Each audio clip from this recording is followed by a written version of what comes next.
Assalamualaikum warahmatullahi wabarakatuh. Alhamdulillah. Alhamdulillahilladzi an'ama alaina bi ni'matil iman wal islam wa faddalana ala sairi khalqihi bi ta'limil ilmi wal bayan. Asyhadu an la ilaha illallah wahdahu la syarika lah wa asyhadu anna sayyidina Muhammadan abduhu wa rasuluhu la nabiyya ba'da. Amma ba'du.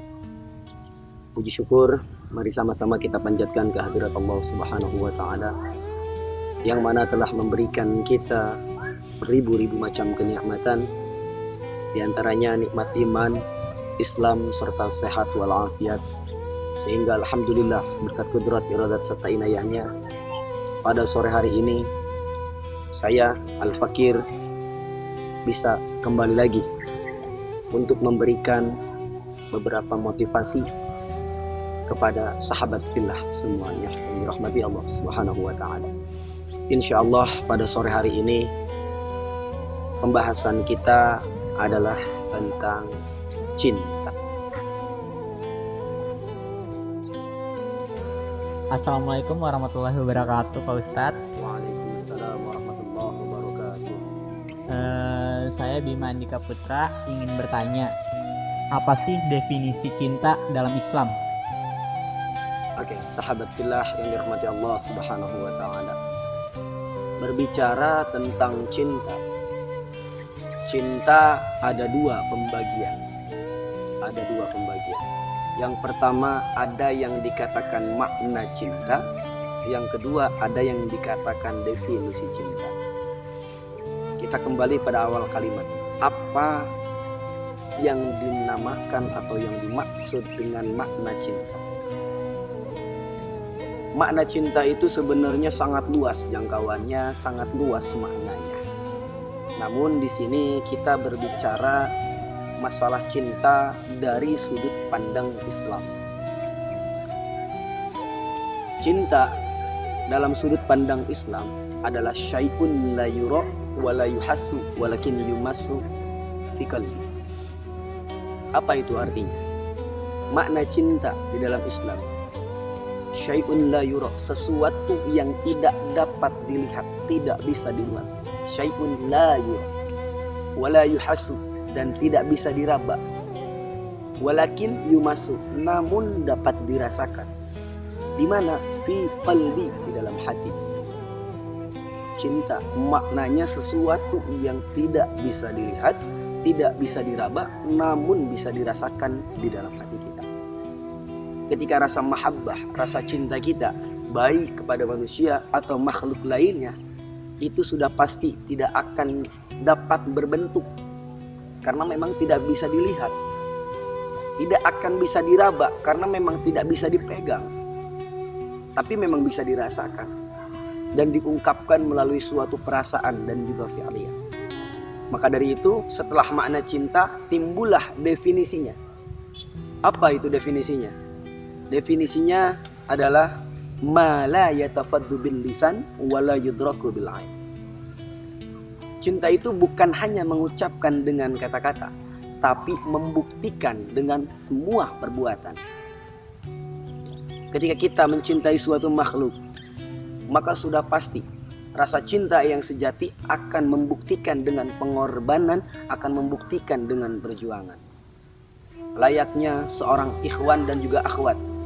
Ketika seorang ikhwan atau seorang laki-laki mencintai seorang akhwat, yakni seorang perempuan, ketika cinta seorang ikhwan tersebut cinta sejati, cinta yang tulus, maka sudah pasti cinta tersebut akan menimbulkan fi'liyah, perbuatan. Perbuatan tersebut yakni merupakan suatu pengorbanan, perjuangan untuk mendapatkan wanita tersebut. Karena wanita itu mempunyai sifat perasa dan hanya mampu menerima perasaan. Dan perasaan yang diberikan itu melalui perbuatan pengorbanan yang juga menggunakan perasaan. Ketika kita berkorban, berjuang untuk seseorang, tapi tidak ada keikhlasan, tidak ada yang namanya ketulusan di dalam berkorban, wanita bisa merasakan hal tersebut. Makanya cinta sejati adalah cinta yang mampu berkorban, cinta yang mampu berjuang dengan setulus hati. kita cinta sama seorang ikhwan, kita cinta kepada seorang akhwat, sudah pasti ada perjuangan. Rela-rela beli pulsa, jauh-jauh tengah malam nyari pulsa. Buat apa? Buat nelpon ayang bebek. Rela-rela malam-malam ngejemput sang kekasih. Untuk apa? Untuk membuktikan kita itu cinta kepada dia. Cinta itu sudah termasuk di situ makna kalimat sayang. Dan makna kalimat sayang adalah sesuatu yang mana kita tidak ingin kehilangan orang tersebut atau sesuatu tersebut. Ketika kita pada cinta kepada seorang wanita, maka kita tidak akan membiarkan wanita itu tersakiti, wanita itu terluka, apalagi sampai menangis. Dan laki-laki yang baik adalah laki-laki yang mampu menjaga marwah dirinya dan mampu menjaga kemuliaan wanitanya, mampu menjaga hati kekasihnya. Bukan hanya dia yang ketika di awal mengatakan cinta, namun di akhir dia menyakiti dengan luka. Bukan. Banyak di zaman sekarang. Ketika awal pertama berjumpa, awal pertama mengenal cinta, ia sangat manis. Namun setelah lama-kelamaan, seiring berjalannya waktu, keluarlah sifat-sifat buruknya. Dan ingat, sifat buruk jangan pernah dicampur adukan dengan rasa cinta. Karena itu akan menghancurkan yang namanya hati manusia. Baik untuk laki-laki maupun untuk perempuan. Makanya ada peribahasa seperti ini. Wanita tercipta dari tulang rusuk, bukan dari tulang kepala, ya, bukan dari tulang kepala, ya, mohon maaf. Untuk dijadikan pemimpinmu dan bukan dari tulang kaki untuk kau injak-injak, namun diciptakan dari tulang rusuk. Yang mana maknanya tulang rusuk ini dekat dengan hati, dekat dengan lengan. Maksudnya apa? Agar laki-laki mampu bisa merangkul dengan tangannya dan memberikan kasih sayang dengan hati. Seperti itu. Kalau cinta kan identik dengan pacaran. Nah, itu bagaimana pendapatnya kalau dalam Islam? Oke, terkait dengan masalah pacaran. Di dalam bahasa Arab, di dalam peribahasa Islam, itu nggak ada yang namanya kalimat pacaran. Pacaran itu kalimat bahasa gaul anak-anak muda. Anak-anak muda, terutama di Indonesia, kalimatnya pacaran. Salah nggak sih orang yang pacaran? Kalau dari diri saya pribadi, prinsip saya pribadi, sebenarnya kalimat pacarannya itu nggak salah. Yang salah itu perbuatannya. Karena di zaman sekarang orang yang pacaran identik dengan apa? Kemaksiatan. Pasti identik dengan kemaksiatan. Makanya kebanyakan ulama, jumhur ulama mengatakan apa? Pacaran haram. Haram. Kenapa bisa mengatakan pacaran haram? Karena amaliyah perbuatannya itu membawa kepada doror atau hal-hal yang dapat membahayakan dirinya, menghancurkan marwah seorang wanita, menghancurkan kemuliaan seorang wanita. Di zaman sekarang sudah banyak yang terbukti. Pacaran baru 1 bulan, udah hamil. Karena apa? Taqrabuz zina, dekat dengan zina. Makanya kata Allah di dalam Al-Quran, wala taqrabuz zina. Janganlah kalian mendekati perzinahan. Zina itu banyak maknanya. Bukan hanya zina itu identik dengan senggama saja, tidak. Zina itu ada yang namanya zina bil aini, zina dengan mata, bisam'i dengan pendengaran kita, bil lisan dengan kata-kata kita, bil yadain dengan kedua tangan kita, bahkan bil fikri dengan akal pikiran kita bisa dikategorikan zina. Mata kita melihat aurat wanita, apakah itu sudah zina? Ya, sudah zina. Lisan kita berkata-kata kotor yang dapat memancing syahwatnya seorang wanita ataupun perempuan, ya, ataupun juga laki-laki, itu kategorinya pun zina. Pikiran kita, ya, ada kalimat zaman sekarang modus. Laki-laki banyak modus. Ya, betul. Kenapa banyak modus seperti itu? Karena ada pikiran yang dikatakan zinah bil fikri, zina pikiran. Tujuannya untuk apa? Untuk memelampiaskan hawa nafsunya dan menjadikan seorang wanita itu sebagai korban. Makanya hati-hati para akhwat, ya, terutama akhwat-akhwat filah yang baru hijrah, ya. jangan mudah kita tergoda dengan kata-kata cinta. Jangan mudah tergoda dengan senyum manisnya si dia.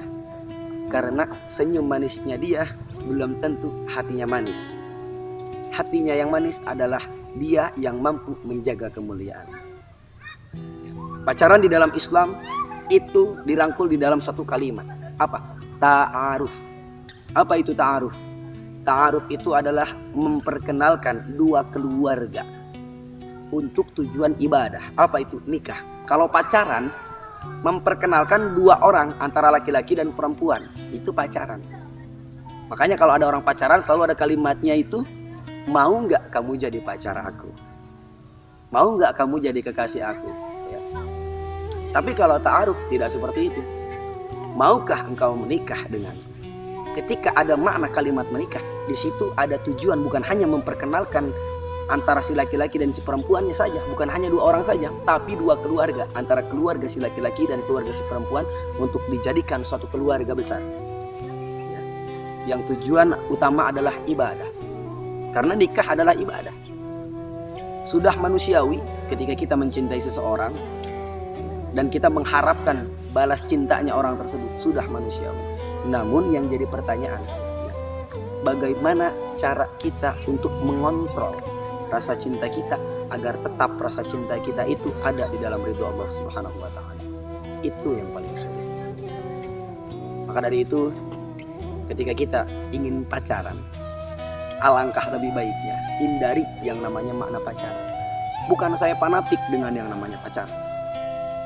Ketika memang pacaran itu yang pertama dapat mendekatkan dirimu dengan Allah, dapat menghindari kamu daripada zina, dapat menjauhkan kamu daripada kemaksiatan, silahkan.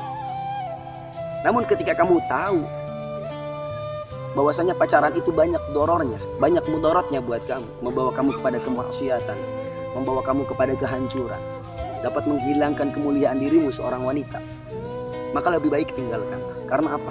Masih banyak laki-laki yang mencintaimu, masih banyak laki-laki yang sayang sama kamu. Karena laki-laki yang baik adalah laki-laki yang mana bisa menjaga kemuliaan seorang wanita, bukan malah menghancurkan kemuliaan wanita tersebut dengan modus cinta.